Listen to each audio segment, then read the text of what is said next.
জীবনে চলার পথে আপনাদের ভালো পরামর্শদাতার দরকার আছে। আপনি সমস্যায় পড়েছেন, পাশের বাড়ির লোককে ডাকবেন, আমি সমস্যায় পড়লাম, সমাধানটা একটু করে দাও তো বাবু। যিনি সৎ মানুষ হবেন আপনার সমাধান করবেন, আর অসৎ মানুষ হলে আপনাকে আরও বেকায়দায় ফেলবার চেষ্টা করবেন। এই জন্য আপনার সবাই লক্ষ্য করবেন, দেখুন কুরুক্ষেত্রের যুদ্ধের দিকে তাকান। পঞ্চপাণ্ডবের দাদা যুধিষ্ঠির পরামর্শ নিয়েছিল কৃষ্ণের কাছে, যুদ্ধে জিতেছিল। 100 ভাইয়ের দাদা দুর্যোধন পরামর্শ নিয়েছিল শকুনির কাছে, শকুনি মামার জন্যে 100 ভাই ধ্বংসের দিকে চলে গেল। জীবনে চলার পথে সমস্যা যদি কারো ভেতরে আসে, তবে দুর্যোধনের শকুনির মতো লোকের কাছে পরামর্শ নেবেন না। যদি নেবেন, কৃষ্ণ নাইবার রইল কাছে, কৃষ্ণ ভক্ত তো কাছে আছে, তার কাছে সমস্যার সমাধান নেবেন, তিনি কিন্তু ভালো সমস্যার সমাধান দেবেন। আপনাদের ভেতরে কোনো দুঃখ থাকলে, যন্ত্রণা থাকলে আপনি কোথাও বলবেন না, আপনারা 2 জায়গায় বলবেন। সবার কাছে নিবেদন রইল, বড় বড় পণ্ডিতদের কথা, ভেতরে দুঃখ থাকতে পারে, যন্ত্রণা থাকতে পারে, ব্যথা থাকতে পারে সংসারে, কিন্তু কারো কাছে বলবেন না, পাড়া প্রতিবেশী কারো কাছে বলবে না। কেন? ওদেরকে বললে তোমার দুঃখটাকে আরো ছড়িয়ে দেওয়ার চেষ্টা করবে। বলবে কোথায়? 2 জায়গায়, একটি গুরুচরণে আর একটি গোবিন্দের চরণে। গুরু হলো বাবার মতো, গুরুদেবের কাছে গিয়ে ছেলে মেয়ে যদি ব্যথার কথা বলে, গুরু সবসময় চেষ্টা করে সমাধান করে দেবা, তার কাছে বলবেন, কারো কাছে বলবে না। আর যদি গুরুকে কাছে না পান, কোনো লোককে বলবেন না। ভগবানের মন্দিরে দরজাটা বন্ধ করে ভগবানের কাছে কেঁদে কেঁদে বলবেন, প্রভু তুমি যদি আমার ভগবান হও, আমি তোমার দাস হই, আমি বড় সমস্যায় পড়েছি, তোমার চোখে আমার চোখের জল তোমার চরণে দিলাম, এই চোখের জলের মান তুমি রেখে দিও। হরি বল, হরি বল। কীর্তন যদি শুনতে হয়, তবে এরকম হৃদয়ে গেঁথে যান, জীবন আপনার সুন্দর হবে। রবীন্দ্রনাথ ঠাকুর বলেছে, যদি বাড়িতে তোমার যন্ত্রণা থাকে, দরজা বন্ধ করে কাঁদবে, দরজা খুলবে না। তোমার ভেতরে কেউ ধাক্কা দিয়েছে, খুব যন্ত্রণা পাচ্ছ, কারো কাছে কাঁদবে না, দরজাটা বন্ধ করে হুকরে হুকরে কাঁদবে, কোনো অসুবিধা নাই। কিন্তু কেউ যদি দরজা খুলতে বলে, দরজা খোলার পরে চোখের জলটা মুছে একটু হাসি মুখে কথা বলবে, কারণ লোক সুযোগবাদী। কেন? তোমার যদি চোখে জল দেখে, তোমার দুঃখের কথাটা শুনে ও 50 জায়গায় বলবার চেষ্টা করবে, আরও ধোঁকা দেবার চেষ্টা করবে। এই সংসারে কারোর সঙ্গে ভালো সম্পর্ক রাখলেন, সে আপনার সঙ্গে ধোঁকা দিতে পারে, কিন্তু ভগবানের সঙ্গে সম্পর্ক রাখলে সে ধোঁকা দেবে না, সে আপনাকে আবার ভালো জায়গাতে। ভগবান বলেছেন, মদ ভক্ত যত্র গচ্ছন্তি তত্র গচ্ছামি পার্থিব, ভক্তানুমন গচ্ছন্তি মুক্তি স্থিতি বিসহ। সংস্কৃত কথা অনেকে বুঝতে নাই বা পারলেন, সহজ করে বলে দিই। বাড়িতে গাভীর যখন বাছুর হয়, মা বাছুরটাকে ছেড়ে দেবেন, গাভীটাকে দড়ি দিয়ে বেঁধে রাখবেন। বাছুর দৌড়ে দৌড়ে পালাবে, গাভী আর দড়ির কাছে থাকবে না, ও দড়ি ছিঁড়ে বাছুরের পেছনে ছুটবে। কেন? বাছুর যদি খালে বিলে চলে যায়, বাছুর যদি খালে বিলে পড়ে যায়, বাছুরকে কেউ যদি কেড়ে নেয়, যেমন মা গাভী বারবার পেছন পেছন ছোটে, সেরকম ভক্ত যখন ভগবানের নাম করতে করতে রাস্তা দিয়ে চলে যাবে, ভক্ত যদি কোনো বিপদে পড়ে, বিপদে বাড়ানো মধুসূদন ভগবানের পাশে পাশে, ভক্তের পাশে পাশে, নিতাই গৌর হরি বল। ওই যে আপনাদের কাছে নিবেদন রইল বাবা, যারা কীর্তন গান শ্রবণ করছেন, পণ্ডিত বললেন ভক্ত আমার মাতা পিতা, ভগবান বললেন ভক্ত আমার মাতা পিতা, ভক্ত আমার গুরু, ভক্ত আমার নামে রেখেছে বাঞ্ছা কল্প তরু। ভগবানই বললেন গুরু কোথায়? ভক্তই তো গুরু। যদি চোখের জলে ভেসে একবার কাঁদতে পারে, তবে ভগবানের গুরু সে হতে পারে। বাবা শব্দ না করে মন দিয়ে শুনবেন। রামচন্দ্রের প্রিয় ভক্ত কে ছিল? হনুমান। প্রভু বলে কি, এ প্রত্যেক দিন তোমার চরণ দেখছি, তা তোমার চরণ যদি এত সুন্দর হয়, তোমার গুরুর চরণ কেমন হবে? আমার দেখার বড় ইচ্ছা, তোমার গুরু চরণটা কেমন হবে। তোমার চরণ যদি এত সুন্দর হয়, তোমার চরণ পদ্ম বুকে নিলে আমার হৃদয় ঠান্ডা হয়ে যায়। হনুমান বারবার বলছে, তোমার চরণ যদি এত সুন্দর হয়, তোমার গুরুর চরণ কেমন হবে, একবার দেখতে চাই। ভগবান রামচন্দ্র বলছে, এক কাজ করো, সরজু নদী পেরিয়ে চলে যাও বিরাট বড় পর্বত, ওই পর্বতের গুহাতে আমার গুরু পাগুলো বাইরে করে শুয়ে আছে, কিন্তু কাপড় দিয়ে ঢাকা আছে দুই দিকে। কাপড়টা তুলবে, দেখবে চরণ দুটো দেখতে পাবে। এখন হনুমান কি করেছে, মা লাফাতে লাফাতে সরজু নদী পেরিয়ে গেছে, পেরিয়ে গিয়ে কি করেছে, যেই না পর্বতের নিচে গুহাতে দেখতে পেল সত্যি তো একজন পাগুলো বের করে শুয়ে আছে। মায়েরা পাগুলো বের করে শুয়ে আছে, পাগুলো দেখা যাচ্ছে, একটু কাপড় দিয়ে ঢাকা আছে, মাথার দিকটা ঢাকা আছে। মনে মনে ভাবছে, বা বা আমার প্রভু রামচন্দ্রের চরণ কত সুন্দর, আবার রামচন্দ্রের গুরুর চরণ, যদি আমার প্রভুর চরণ এত সুন্দর হয়, রাধে রাধে, তবে প্রভুর গুরুর চরণ কত ভালো। সবাই তাকান, গুরু চরণ ধরে এইদিকে এইদিকে এইদিকে হনুমান। কীর্তন কেমন জিনিস দেখুন, কীর্তন এরকমই হওয়া দরকার। গরমে আপনারা কষ্ট পাচ্ছেন, দুপুরবেলায় খেয়ে এসেছেন, কিন্তু ওই খাবারের কথা ভুলে গিয়ে এই খাবারের কথা ভাবছেন, যে খাবারটার কথা শুনলে আর দ্বিতীয়বার মানবকুলে জন্ম হয় না, যে খাবারের কথা শুনলে স্বয়ং ভগবানের চরণের জায়গা হয়। এই জগতে কারো যদি ভগবানের চরণের জায়গা হয়, তার চাইতে বড় জায়গা কি কোথাও আছে? হনুমান রামচন্দ্রের গুরু চরণটাকে ধরে, হ্যাঁ আমার প্রভুর রামচন্দ্রের গুরুর চরণ যদি এত সুন্দর হয়, বদনটা কেমন হবে একবার দেখব। কিন্তু বদনটা কাপড় দিয়ে ঢাকা আছে। মায়েরা যেই না বদনটা তুলতে গেছে, বদনে কাপড়টা তুলতে গেছে, অমনি দেখছে ওই দিকেও দুটো চরণ। এখন হনুমান মনে মনে ভাবছে, তাহলে কি আমার রামচন্দ্রের গুরুর মাথা নাই, খালি দুদিকেই পা? হ্যাঁ, মানে যে দিক থেকে দেখতে যাচ্ছে সেদিকে চরণ দেখছে। এখন ছুটে গিয়ে বলছে, প্রভু, বলে কি এ কি তোমার গুরুকে দেখতে গিয়েছিলাম? বলে দেখেছিলি? বলে হ্যাঁ দেখলাম। চরণ দেখলি? আহ, তোমার চরণ তো সুন্দর, তার চাইতে চরণ ভালো দেখলাম। তাই নাকি? তা তোর মন সন্তুষ্ট হয়েছে তো? বলছে হ্যাঁ প্রভু, এক জায়গায় খটকা লেগে গেল। বলে কেন? আমি ভাবলাম তোমার গুরুর চরণ যদি এত সুন্দর হয়, বদনটা কেমন? যে না বদনের কাপড়টা তুলতে গেলাম, দেখলাম ওই দিকেও দুটো চরণ। তোমার কি গুরুর মাথা নাই নাকি শুধু পা আছে? সঙ্গে সঙ্গে হনুমানকে রামচন্দ্র কি বলে, দেখুন হনুমান, তুই যাবার সময় আমাকে কি বলেছিলি, চরণ দেখবো না বদন দেখবো? বলি চরণ দেখবো বলেছিলাম। ওই তুই তো বলিস না বদন দেখবো। ওই যে দিক থেকে দেখেছিস তুই শুধু চরণই দেখতে পেয়েছিস। যার যেমন দেখা, ভক্ত যেমন দেখতে চায়, ভগবান তার ইচ্ছা পূর্ণ করে। সবাই লক্ষ্য করুন, এসে বলছে প্রভু আমি তোমার গুরুদেবের কিন্তু বদন দেখতে চাই। বলছে আর যাবার দরকার নেই। বলে যাবো না? বলে না, বলে ওই পর্বতের গুহাতে যাবার দরকার নেই, সরজু নদীর জলের দিকে এরকম করে তাকাবি, দেখবি তুই দেখতে পাবি আমার গুরুর বদনটা। এখন মায়েরা হনুমান গেছে, এখন সরজু নদীতে জলের মধ্যে এইদিকে এইদিকে জলের মধ্যে এরকম করে তাকাচ্ছে। আচ্ছা বলুন তো, জলের মধ্যে তাকালে কার মুখ দেখা যায়? জোরে বলুন, জোরে বলুন। জলের মধ্যে তাকালে কার মুখ দেখা যায়? নিজের মুখ। হনুমান এখন জলের দিকে তাকিয়ে আছে, সবাই তাকান, খালি নিজের মুখটা দেখছে। মনে মনে ভাবছে পোড়া মুখটা খালি আমার দেখতে পাচ্ছি, আবার জলটাকে এরকম করে ঘেঁটে দিচ্ছে, আবার দেখছি। এসে বলছে প্রভু আর বলো না, তুমি বললে জলের মধ্যে গুরুদেবের চরণ দেখ, গুরুদেবের বদন দেখবো, কোথায় পাবে? আমি তো আমার মুখটাকে দেখতে পাচ্ছি।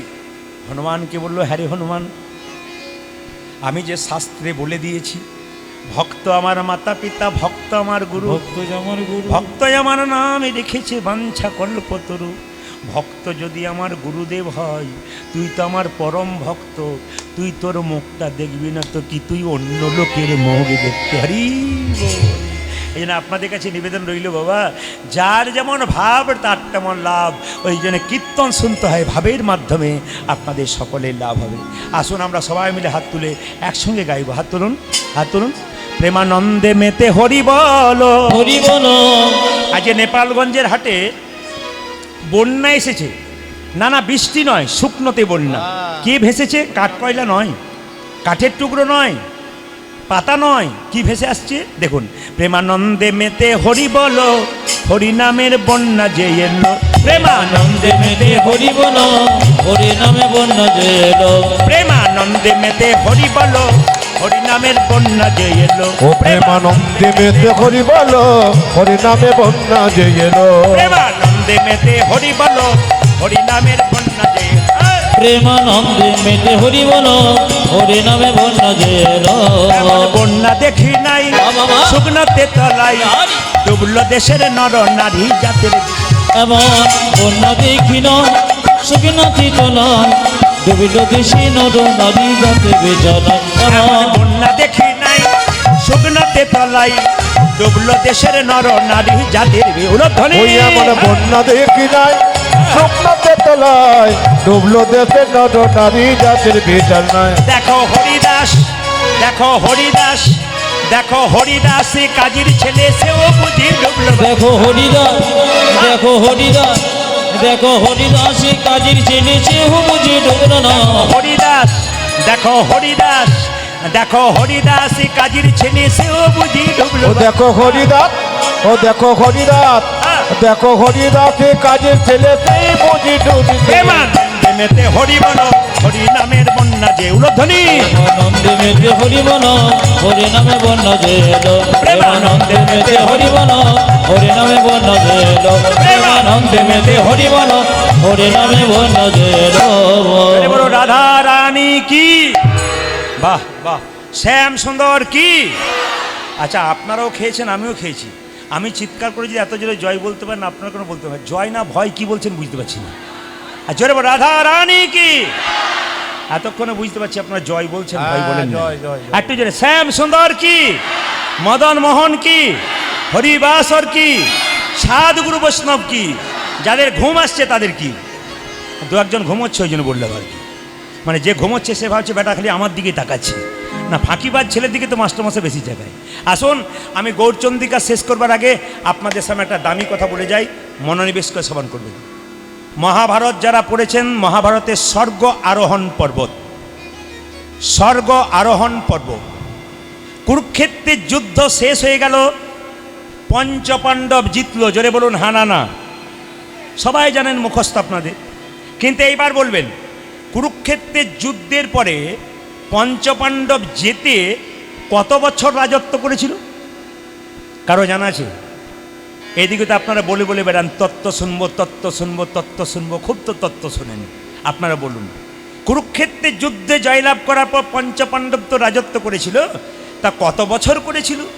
অত যদি জানবো তাহলে তোমাকে কেন ডাকবো না, বলে দিই। শুনে নিন, মন দিয়ে শুনবেন। এইদিকে 35 বছর রাজত্ব করেছিল। হ্যাঁ, কেন তারপর রাজত্ব করলো না কেন? যুধিষ্ঠির মহারাজের বৈরাগ্য হলো কেন? কৃষ্ণ 125 বছর বয়সে দেহ রাখলেন। যুধিষ্ঠির মহারাজ দেখলেন আমাদের পাড়ের কাণ্ডারি যদি চলে যায় আর রাজত্ব নিয়ে কি হবে। আমি কালকে আপনাদের বাসন্তীতে গান গাইছিলাম, একজন কৃষ্ণ ভক্ত বলছে, বাবা যদি আমাকে কেউ বলে না কৃষ্ণ নাম ভুলে যাও, আমি তারপর দিনই নদীর জলে ঝাঁপ দিয়ে দেবো কিংবা বিষ খেয়ে নেবো, আমি হরি নাম ভুলতে পারবো না। কারণ শিরায় শিরায় নাম আমাকে আক্রমণ করেছে, আর নামের মধ্যেই আমি আনন্দে থাকি। ভগবানকে যে ভালোবেসেছে সে আর ঘরে থাকতে পারে না, ভগবানের ব্যথায় ব্যথিত হয়, ভগবানের আনন্দে আনন্দিত হয়। ব্রজগোপীরা কৃষ্ণকে প্রিয়তম মনে করত আর নিজেকে প্রিয়তমা মনে করত। জগতে বাস করছেন যদি রামকৃষ্ণ দেব বলছে জগতে দু রকমের আমি আছে। এই যে আমাকে জিজ্ঞেস করুন আপনি কে, আমি প্রদীপ পাল। আপনি কে, আপনি অমুক দত্ত। আপনি কে, আপনি অমুক মণ্ডল। এগুলো কি কাঁচা আমি। আর পাকা আমি কে, আপনি কে, আমি ভগবানের দাস, তিনি আমার প্রভু, আমি তার দাস। এটা হচ্ছে পাকা আমি। আর কাঁচা আমি কারা? যখন বলবে আমার বাড়ি, আমার গাড়ি, আমি সব, আমি করেছি, আমি সব, এটা হচ্ছে কাঁচা আমি। কাঁচা আমি নয়, পাকা আমি হতে হবে। চোখ মুজলে সব নিতাই গৌর হরিবল হয়ে যাবে। কীর্তন শুনতে এসছেন, বাড়ি যেতে পারবেন গ্যারান্টি নাই। সবাই লক্ষ্য করুন, কীর্তন শুনতে এসছেন, বাড়ি যাবেন গ্যারান্টি নাই। রাত্রিবেলায় শোবেন, যদি চোখ খোলেন তবে সকাল হবে, আর চোখ যদি না খোলে তবে পরকাল হবে। ট্রেন আসবার সময় সিগন্যাল দেয়, আমরা জানতে পারি ট্রেন আসে। মৃত্যু আসবার সময় কোনো সিগন্যাল দেয় না, যে কোনো মানুষের জীবনে যে কোনো মুহূর্তে আসতে পারে। তাই জীবনে কে যে কখন চলে যাবে সবচাইতে আশ্চর্যের ব্যাপার। এই যাবার আগে এমন কিছু কাজ করে যান যেন আপনার পরপারের পথটা পরিষ্কার হয়ে যায়। আপনি ছেলেকে দেখবেন, মেয়েকে দেখবেন, সংসার দেখবেন, আপনি সব কর্তব্য কর্ম করবেন, কিন্তু আসল কর্তব্য যেন কেউ ভুল করবেন না। চলিতে চলিতে কথা বলিতে বলিতে প্রতি নিঃশ্বাসে যেন কৃষ্ণ নাম করা যায়, তবে আপনার দেহটা কৃষ্ণ দেহ হতে পারবে। একটু আপনাদের বলে যাই, যুধিষ্ঠির মহারাজ যখন দেখলেন 35 বছর সিংহাসন হয়ে গেল, কৃষ্ণ দেহ ডাকলো, আমি আর থাকবো না, বানপ্রস্থে চলে যাব। তখন 4 জন ভাই ভীম, অর্জুন, নকুল, সহদেব বলে উঠলো, দাদা তুমি যদি চলে যাও আমরা রাজত্ব করে কি করব, তোমার পেছনে আমরাও পিছু ধরব। লক্ষ্য করুন, তাহলে 5 জন ভাই যাচ্ছে, তাদের পঞ্চপাণ্ডবের স্ত্রী দ্রৌপদী বলল, স্বামী তোমরা যদি চলে যাও তাহলে আমি কেন বাকি থাকি, আমি তোমাদের পেছনে যাব। 5 জন নিয়ে 6 জন যখন চলে যাচ্ছে, মেরু পর্বতের উপর দিয়ে আস্তে আস্তে উঠছে, হঠাৎ দেখলো পেছনে একটা কালো কুকুর কিন্তু চলে যাচ্ছে। যুধিষ্ঠির মহারাজ মনে মনে ভাবলেন, বাহ, এই কুকুরটা তো আমার পিছু ছাড়ে না, এই কুকুরটা আমার কে, বুঝতেই পারল না যুধিষ্ঠির মহারাজ। সবাই লক্ষ্য করুন, মেরু পর্বতের ওপরে উঠতে উঠতে হঠাৎ দ্রৌপদী হোঁচটকে পর্বত থেকে নিচে পড়ে গেল, দ্রৌপদীর মৃত্যু হয়ে গেল। যখনই দ্রৌপদী, আমি আগেই বললাম, আমি যে তত্ত্ব কথাগুলো বলবো মিল থাকবে না। কেন মিল থাকবে না? এমনভাবে বের করে করে আনবো যেগুলো আপনারা জানেন না, শোনেননি। অনেকে জ্ঞানী ব্যক্তি আছে যারা পড়াশুনো করেছেন, তারা জানেন সাধারণ মানুষ কর্মক্ষেত্রে থাকার ফলে সব কিছু ঘাটাঘাটি নাও করতে পারে। শোনা জিনিস শুনলে বড় ভালো লাগে না, তাই অন্য জিনিস শুনলে একটু ভালো লাগে। সবাই লক্ষ্য করুন, একটু মন দিয়ে শুনবেন। যুধিষ্ঠির মহারাজ দেখলো দ্রৌপদী গড়গড় করে নিচে পড়ে গেল আর দ্রৌপদীর মৃত্যু হয়ে গেল। যুধিষ্ঠির মহারাজকে ভীম জিজ্ঞেস করলো, দাদা বলে কি আমাদের পঞ্চপাণ্ডব স্ত্রী দ্রৌপদীর মৃত্যু হলো কেন? স্বার্থপরতা। যুধিষ্ঠির মহারাজ বলল, দ্রৌপদী স্বার্থপর ছিল, দ্রৌপদীর একচারিতা ছিল। কেন? দ্রৌপদীর পঞ্চস্বামী, আমরা 5 জন স্বামী। তাহলে একটা স্ত্রী যদি 5 জন স্বামী হয়, সবাইকে সমান ভালোবাসা দেওয়া দরকার, কিন্তু দ্রৌপদী সবাইকে সমান ভালোবাসা দেয় নাই। 5 জনের মধ্যে একজনকে সবচাইতে বেশি ভালোবাসতে, বলতে পারবেন কাকে? জোরে বলুন। বাহ, খুশি আমি খুব। অর্জুনকে সবচাইতে বেশি ভালোবাসতে। এই জন্য দ্রৌপদীর অকাল মৃত্যু হয়ে গেল। ভালোবাসার জীবনে যদি ভালোবাসার খামতি কারো হয়, স্বার্থপরতা থাকে, তার মৃত্যু আগে হয়। মৃত্যু মানে মরে যাওয়া নয়, আমাদের জীবনে তার ধ্বংস আগে হয়ে যায়। কিছুক্ষণ পরে দেখা গেল মায়েরা, সহদেব উঁচু থেকে গড়গড় গড়গড় করে নিচে পড়ে গেল। কেন? জিজ্ঞেস করলো যুধিষ্ঠির মহারাজকে। কে জিজ্ঞেস করলো? ভীম। আচ্ছা দাদা, এই সহদেব আমাদের ছোট ভাই, সে মারা গেল কেন? তার একটা অহংকার ছিল, আমি সবচাইতে বড় জ্ঞানী। আমি আপনাদের সামনে করজোড়ে নিবেদন করব, আপনি বইপত্র পড়ুন, পড়াশুনো করুন, ঠিক, কিন্তু নিজেকে মনে করবেন না আমি সবচাইতে বড় জ্ঞানী। অগাধ সমুদ্রের জল, বড় বড় পণ্ডিতরা বলছেন একটু মাত্র বিন্দু পাই, তাও পাই না। এত তত্ত্ব, এত কঠিন কঠিন বাস্তব জিনিস, এত ভক্তির জিনিস সংগ্রহ করতে করতে সারা জীবন চলে যাবে, তবু শেষ হবে না। কত জন্ম হবে তবু শেষ হবে না। আর আমরা তর্ক করি। আমরা একটা কথাই বলতে চাই, মনে রে কেন করো বিদ্যার গৌরব, স্মৃতিশাস্ত্র ব্যাকরণ নানা ভাষা আলোচন, বৃদ্ধি করি যশের সৌরভ। কিন্তু দেখো চিন্তা করি, যদি না ভজিলে হরি, বিদ্যা তব কেবল রৌরব। যদি ভজন না করা যায়, যতই তুমি আমি বিয়ে পাস করো, তোমার ভজন কিন্তু বেকার হয়ে যায়। সহদেবের অহংকার ছিল আমি সবচাইতে জ্ঞানী, সহজে হুড় হুড় করে নিচে পড়ে গেল। যুধিষ্ঠির মহারাজ শিক্ষা দিলেন আমাদের জগৎকে, এই সংসারে কেউ যদি জ্ঞানের অহংকার করে, শিক্ষার অহংকার করে, সহদেবের মতো তাকে হুড় হুড় করে নিচে পতনের পথে পড়তে হবে। অহংকার। কিছুক্ষণ পরে নকুল ছটফট করতে করতে নিচে পড়ে গেল, মারা গেল। আর যখনই নকুল মারা গেল, আবার প্রশ্ন ভীমের, দাদা আমাদের ভাই নকুল মারা গেল কেন? ওদের পঞ্চপাণ্ডবের মধ্যে সবচাইতে দেখতে ভালো ছিল কে জানেন? নকুল। এত সুন্দর দেখতে ছিল, ও ভাবতো আমার মতো রূপবান পুরুষ আর কেউ নাই। আমি মায়েদেরকে বলবো, কিছু মনে করবেন না, যদি কেউ একটু দেখতে শুনতে ভালো হন, যদি কেউ একটু দেখতে শুনতে ভালো হন, যদি কাউকে বলা হয় তুমি খুব সুন্দর দেখতে, ও দেখবেন আয়নাতে গিয়ে খালি খালি দেখবেন।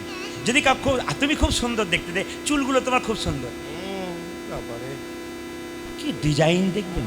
আবার দেখবেন কালো কালো রঙের মায়েরা, আমি দেখেছি কিছু মনে, এখানে যারা কালো আছেন কিছু মনে করেন আমার দলেরই মানুষ, তারা অপরাধ নেবেন না। তো সবাই লোক কালো কালো মায়েরা দেখবেন আয়নার সামনে কি পাউডার মাখে। লক্ষ্মী নারায়ণকে জিজ্ঞেস করছে, ঠাকুর তুমি যে চামড়াটা দিলে পছন্দ হলো না, ওই দেওয়ালটা আবার চুনকাম করছে। বলছে যতই ও পাউডার মাখুক না কেন, ধুয়ে দিলে ওর কালো রঙটাই বেরিয়ে যাবে। মানে আমি যে রঙটা দিয়ে ওটা বেরোবে সাদা, কোনোদিন হবে না। ও লোক ঠকানোর জন্য বেরোচ্ছে আর কি। এই জন্য যারা দেখবেন কালো রঙের কিন্তু সাদা, কালো যারা আছেন রাগ করবেন না, কেন বলেন তো, ভগবানের দেওয়া তো কালো পরিষ্কার তো আমাদের হাতে নেই, সব তো ভগবানের দেওয়া। তো মায়েরা সাদা করবার চেষ্টা করেন।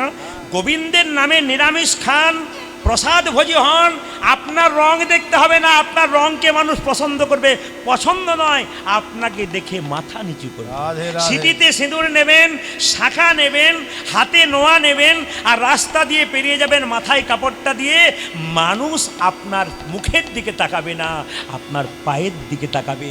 আর নোংরাভাবে রাস্তায় কাটা পোশাক পরে যাবেন, মানুষ আপনার পায়ের দিকে তাকাবে না, আপনার মুখের দিকে লালসার চোখে তাকাবে।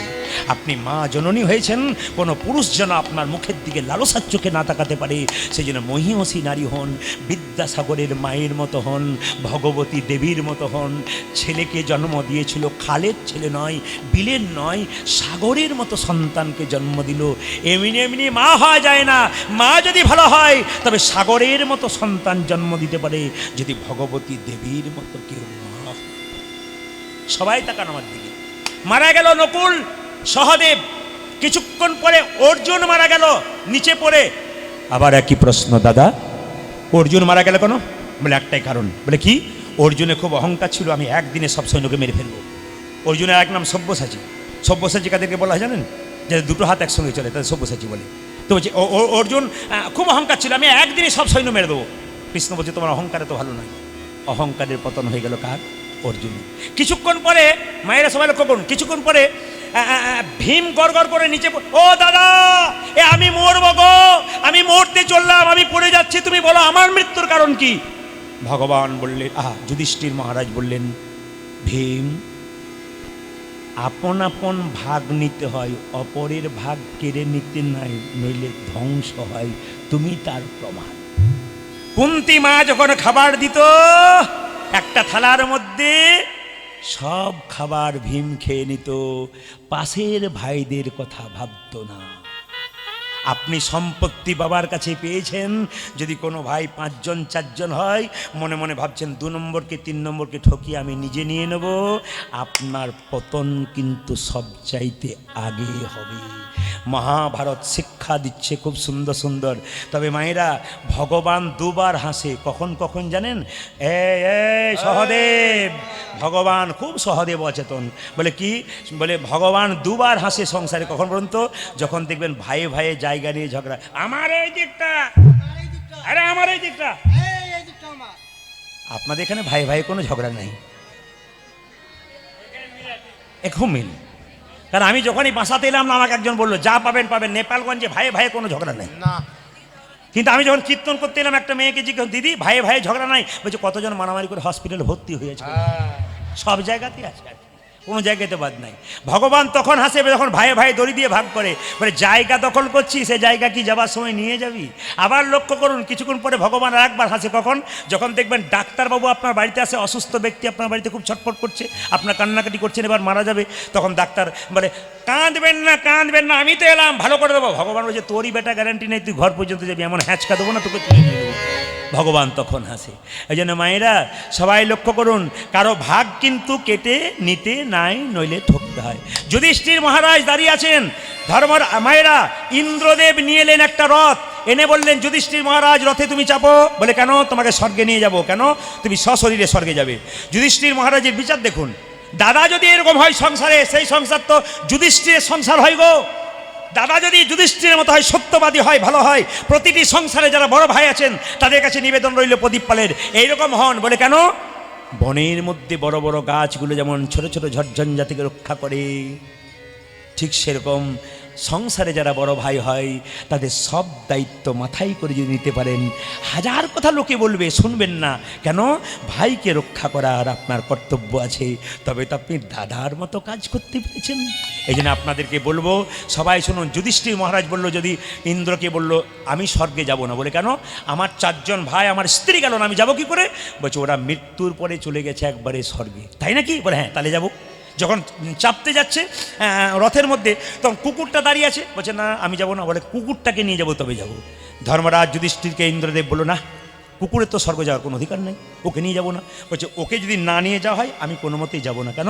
প্রথম থেকে যে আমার সঙ্গী আছে তাকে আমি কোনো দিন ছাড়ব না। আপনাদের কাছে নিবেদন রইল, আপনাদের ব্যথায় যারা ব্যথী, আপনাদের দুঃখে যারা দুঃখী, আপনার প্রাণের সঙ্গে যারা প্রাণের সম্পর্ক, আপনাকে যে খুবই ভালোবাসে, এই ভালোবাসার মর্যাদা রাখবেন, তবে যুধিষ্ঠির মহারাজের মতো আপনি হবেন।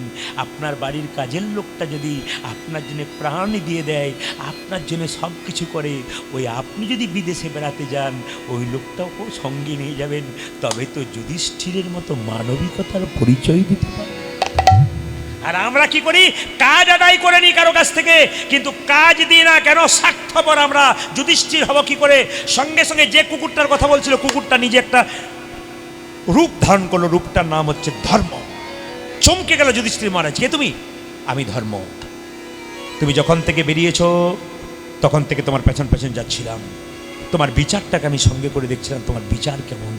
দেখলাম সত্যি তুমি ধর্মরাজ যুধিষ্ঠির, সত্যি তোমার বিচার ভালো। আমি তোমাকে স্বর্গে পৌঁছে দেবো সশরীরে। আমি ধর্ম। আমি আপনাদের সামনে বলতে চাই যে যেখানে বসে আছেন, যুধিষ্ঠির মহারাজ কুকুরকে সঙ্গে দেখেছিল, আপনারা ধর্মকে সঙ্গে দেখতে পাচ্ছেন না। কিন্তু চলার পথে যদি আপনারা ধর্মকে সঙ্গে করে যান, বিবেককে সঙ্গে করে যান, বিবেচনা করে সঙ্গে করে যান, তবে আপনাদেরও জীবন কিন্তু সুন্দর হবে। ওই জন্য শুনে নিন মায়েরা, যে কলমে কালি নাই সাথে যেমন লেখা যায় না, যে মানুষের মধ্যে বিবেক নাই তার গোবিন্দ পাওয়ার কোনো অধিকার হয় না। আগে বিবেক, হ্যাঁ। মাঝে মাঝে ওইদিকে না, কিন্তু কি করবেন বলুন, একটা স্পিকার বলতে গিয়ে এইদিকে বলতে গেলে আর হবে, তাহলে ঘোরাতে হবে আমাকে। কিন্তু হ্যাঁ, আপনাদেরও ভাগ আছে, কিন্তু আপনাদেরও ভাগ আছে, কিন্তু কি করবেন, উপায় নেই। তো শুনে রাখুন, ভোজ বাড়িতে যারা আগে আসে তারাই তো প্রথমে আগে জায়গা পায় না, কি বলছেন? পাতা পায়, এরা পেয়ে গেছে আর কি। আচ্ছা ঠিক আছে, সবার জন্য হবে। রাধা রানী কি, শ্যাম সুন্দর কি। আচ্ছা মহাপ্রভু একটা কথা আমরা মেনে চলবো, 10-এ 5-এ সবে মিলে দাঁড়েতে বসিয়া কীর্তন করো সবে হাতে তালি দিয়া। দেখি আপনারা কেমন হাতে তালি দিয়ে কীর্তন করে। হাত ওঠান, হাত ওঠান একসঙ্গে। না এখন নয়, আরে বাবা রান্নাতে তেলটা দেবেন, 5 ফোঁক দেবেন, তবে তো খুনতা নাড়বেন নাকি? আগে আমি গানটা গাই তবে তো তালি দেবেন। হাত ওঠান সবাই, হাত ওঠান, একসঙ্গে ওঠান। তবে যারা উঠাবেন না তাদের জন্য মেডিসিন আছে, কিছু মনে করবেন না। পরে দিলে আপনারা মেডিসিনের জ্বালায় কিন্তু ছটফট করে কিছু বলবেন না, কারণ আমি যারা উঠাবেন না তাদের এমন মেডিসিন দেবো যে ভেতরে ভেতরে ভাববেন যে না আমাকে আচ্ছা দিয়েছে, এটা যেন পরে বলেন না। ওই জন্য আমি আগেই বলছি, যদি তুলবার হয় আগে থেকেই তুলুন না, যদি না তোলেন তাহলে এমন মেডিসিন দেবো যে পেছনে গিয়ে আমার বদনাম আপনি করবেন। কিন্তু এত এত মানুষ আছে, এরা কিন্তু সুনাম করার জন্য বসে আছে, এরা কিন্তু আপনাকে ছাড়বে না। হাত তুলুন। হরিহরয়ে নম কৃষ্ণ নম কৃষ্ণ যাদবায় নম, হরি হরয়ে নম কৃষ্ণ যাদবায় নম, হরয়ে নম কৃষ্ণ যাদবায় নম, হরয়ে নম কৃষ্ণ যাদবায় নম, ও যে যাদবায় মাধবায় কেশবায় নম, হাই হাই যাদবায় মাধবায় কেশবায় নম, ও যে যাদবায় মাধবায় কেশবায় নম, উজাদি যাদবায় মাধবায় কেশবায় নম, ও যে গোপাল গোবিন্দ রাম শ্রীমধুসূদন, হরে গোপাল গোবিন্দ রাম শ্রী মধুসূদন, গোপাল গোবিন্দ রাম শ্রীমধুসূদন, উজাদি গোপাল গোবিন্দ রাম শ্রী মধুসূদন, ও যে গিরিধারী গোপীনাথী মদন মোহন, হরে গিরিধারী গোপীনাথ মদন মোহন, ও যে গিরিধারী গোপীনাথী মদন মোহন। উজাদি গিরিধারী গোপীনাথ মদন মোহন। হ্যাঁ হ্যাঁ হ্যাঁ, আপনাদের আসরে সব কিছু ভালো লাগলো, একটা জিনিস খারাপ লাগলো, বলবো না, বাদ দিল না, বলাটাই ভালো। কারণ এই রাস্তা দিয়ে আমি অনেক পেরিয়ে যাই, যদি ধরপাকড় করে। আমি তো বলবার জন্য এসেছি, না বলে তো আমি যাব না, সে সাহস তো আমার আছে। আপনারা সবাই হাততালি দিলেন, হরি হরয়ে নম কৃষ্ণ যাদবায় নম, কি সুন্দর হাততালি দিচ্ছেন, এটা আমার ভালো লাগলো।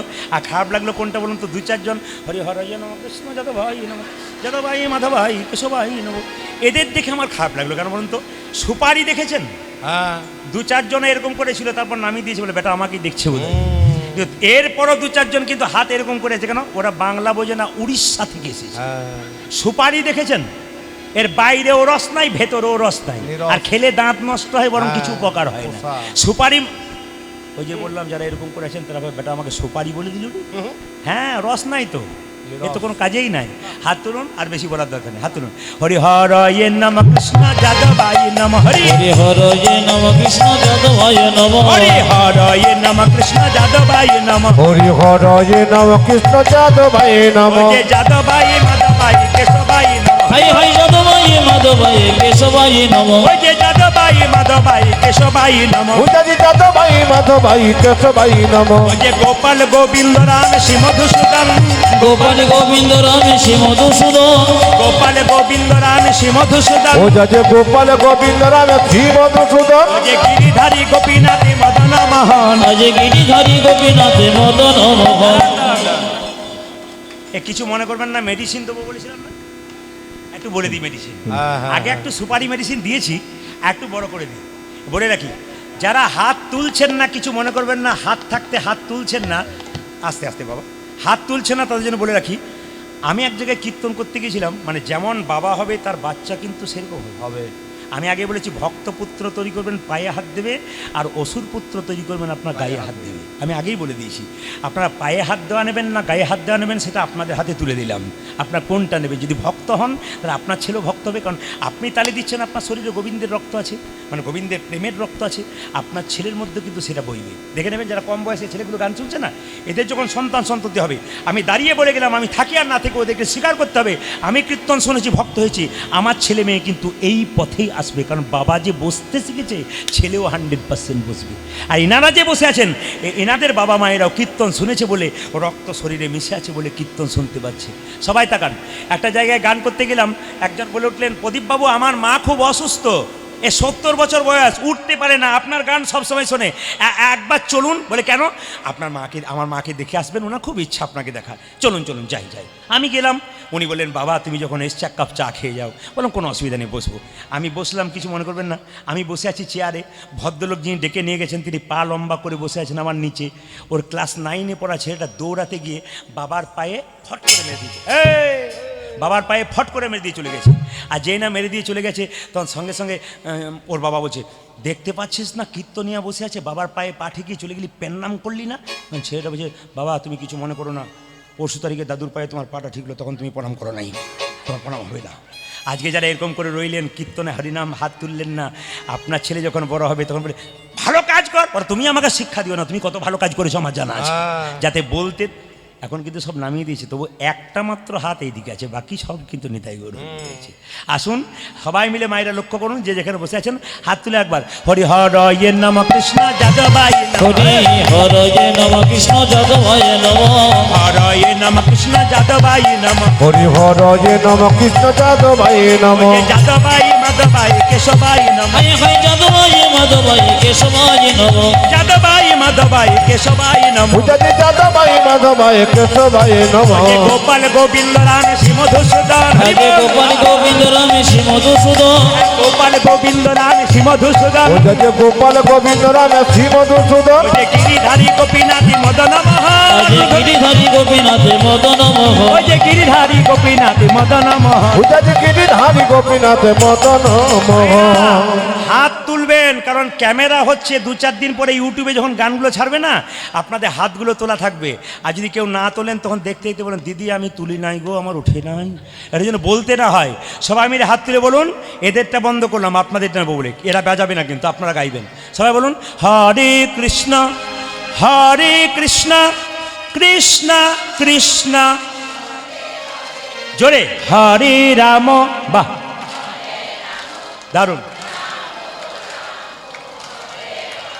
জোরে হরে কৃষ্ণ, বাহ সুন্দর, আরো জোরে হরে রাম, বাহ সুন্দর। আমি বলতে চাইছি, এত জোরে বলবেন যেন আপনার জুলপিয়ার পর্যন্ত যায়। জোরে বলুন, হরে কৃষ্ণ, জোরে হরে কৃষ্ণ, বাহ কৃষ্ণ কৃষ্ণ, বাহ হরে রাম, জোরে দারুণ, জোরে হরে কৃষ্ণ কৃষ্ণ কৃষ্ণ, বাহ দারুণ, বাহ শেষবার হরে কৃষ্ণ, শেষবার হরে কৃষ্ণ, বাহ, জোরে হরে রাম, বাহ, সুন্দর, বেশ বেশ বেশ। আপনারা যা শুধু তালি দিচ্ছেন, আগে কি আপনাদের কীর্তনের দলটল ছিল নাকি? দারুণ গাইছেন কিন্তু। এবার এই এলাকায় এলে না, এদের আনবো না, আপনাদের দিয়ে আমি চালিয়ে নেবো। হাত তুলে বলুন একসঙ্গে, হরে কৃষ্ণ হরে কৃষ্ণ কৃষ্ণ কৃষ্ণ হরে হরে, হরে রাম রাম রাম হরে হরে। জপ হরে কৃষ্ণ কৃষ্ণ কৃষ্ণ হরে হরে, হরে রাম রাম রাম হরে হরে। হরে কৃষ্ণ